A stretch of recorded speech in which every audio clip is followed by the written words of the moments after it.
Belgique, Bruxelles, Athénée Royal de Jette, Daphnis et Chloé, livre 1, 15 à 17, en français.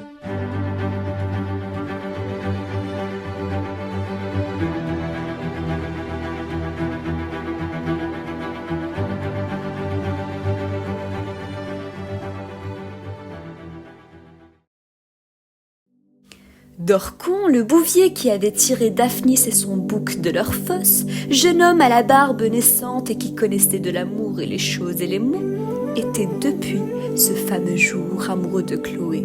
Et les jours qui passaient ne faisaient qu'attiser son ardeur. Oh là là, aujourd'hui j'ai vu Chloé, elle était trop belle. Je l'ai vu marcher dans le champ, c'est incroyable, elle était magnifique.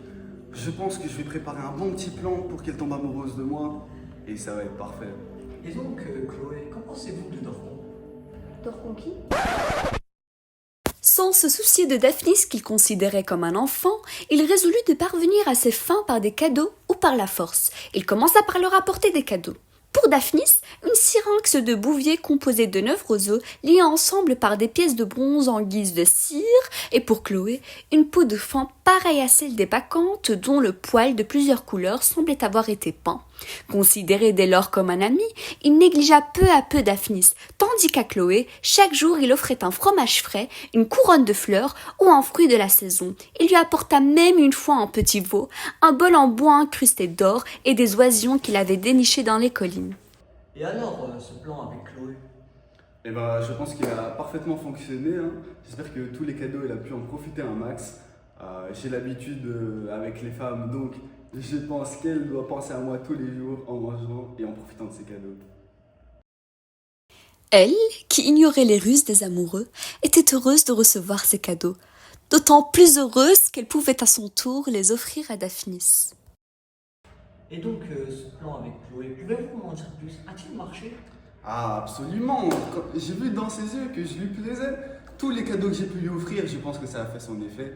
Ça lui a fait plaisir. En plus, je me suis fait tout beau pour elle. Non, 100%, j'ai conquis son cœur. Mais qu'est-ce qu'il a l'autre là avec ses cadeaux et son béret sur la tête? Qu'est-ce qu'il veut? Je suis sûre il a un plan, mais je peux pas le prouver. Dis donc, mademoiselle Chloé, vous avez quand même reçu beaucoup de cadeaux de la part de Dorcon. Mais oui, c'est génial, j'ai offert la moitié à Daphnis en plus. Jusqu'au jour où, car il fallait bien que Daphnis lui aussi s'initie aux choses de l'amour, Dorcon et lui se disputèrent au sujet de leur beauté. Chloé fut prise comme juge. Le prix était pour le vainqueur un baiser de Chloé.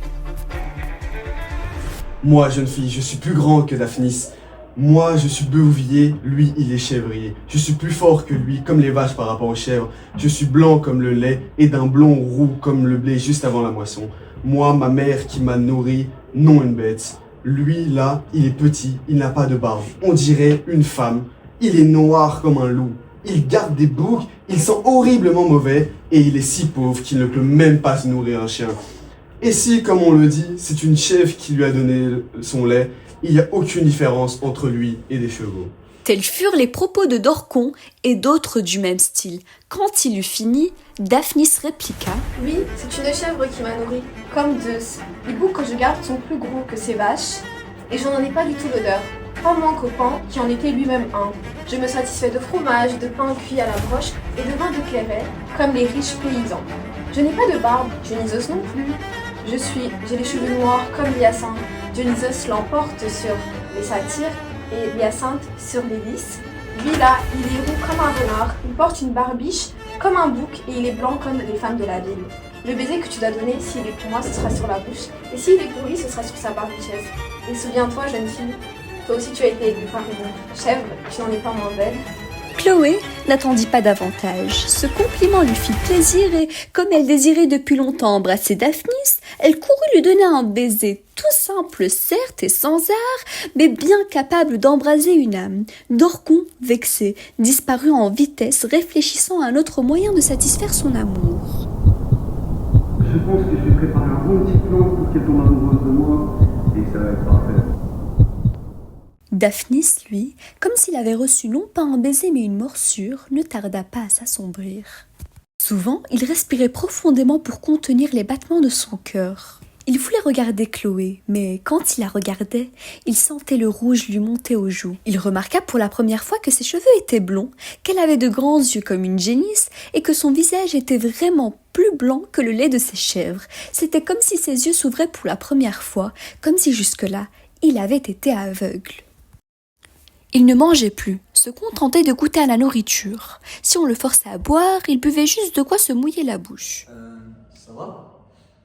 Non, ça va pas, elle a choisi Daphnis au lieu de moi, j'en peux plus. Ça a toujours fonctionné, mais là ça fonctionne pas. J'en ai marre. La vie elle est trop grave. Allez toi, arrête de filmer. Alors, comment vous sentez-vous, Daphnis? Bah, je suis hyper content parce qu'elle m'ait choisi moi et qu'elle m'ait donné son baiser. Mais je sais pas en fait, c'est bizarre. Il ne bavardait qu'avec Chloé, et si d'aventure il se trouvait seul, loin d'elle, voici ce qu'il ratiocina en lui-même. Pourquoi le baiser de Chloé me tourmente-t-il ainsi?